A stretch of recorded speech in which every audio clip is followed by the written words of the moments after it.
નમસ્કાર મિત્રો, સ્વાગત છે આપ સૌનો અમારી યુટ્યુબ ચેનલમાં। તો મિત્રો, હાલની આપણે વાત કરીએ તો એક સાથે ત્રણ વેસ્ટર્ન ડિસ્ટર્બન્સ અને મિત્રો આ સાથે વરસાદને પગલે તેમજ ઠંડીની આગાહી હાલ વ્યક્ત કરવામાં આવી રહી છે। તો મિત્રો, ચેનલમાં નવા હો તો ચેનલને સબસ્ક્રાઇબ જરૂરથી કરજો અને આવો જ સાથ અને સહકાર પણ આપતા રહેજો।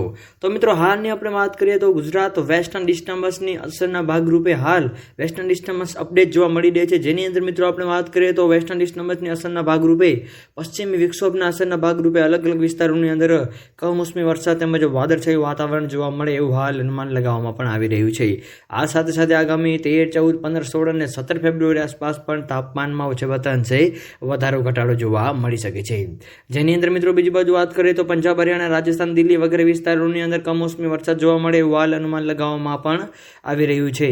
આ સાથે હવામાનની સૌથી મોટી આગાહી અનુસાર રાજ્યના અલગ અલગ વિસ્તારોની અંદર જેવા કે સૌરાષ્ટ્ર, કચ્છ, દક્ષિણ ગુજરાતના અલગ અલગ વિસ્તારોની અંદર વાતાવરણ શુષ્ક તેમજ વાદળછાયું વાતાવરણ જોવા મળે એવું હાલ અનુમાન લગાવવામાં આવી રહ્યું છે। તેમજ રાજ્યના અલગ અલગ વિસ્તારોની અંદર ગુજરાત વેધર ફોરકાસ્ટમાં આપણે વાત કરીએ તો ગુજરાતની અંદર બેવડી ઋતુ હાલ અનુભવાઈ રહી હોવાનું પણ અહેવાલો મળી રહ્યા છે। તેમજ મિત્રો અરબી સમુદ્રની અંદર પણ હવે નવી સિસ્ટમ એટલે કે અપર સાયક્લોનિક સર્ક્યુલેશન સિસ્ટમ જોવા મળે એવું હાલ અનુમાન લગાવવામાં આવી રહ્યું છે, જેની સમગ્ર નવી અપડેટ જેમ આવતી જશે એમાં અમે તમને જણાવતા રહીશું।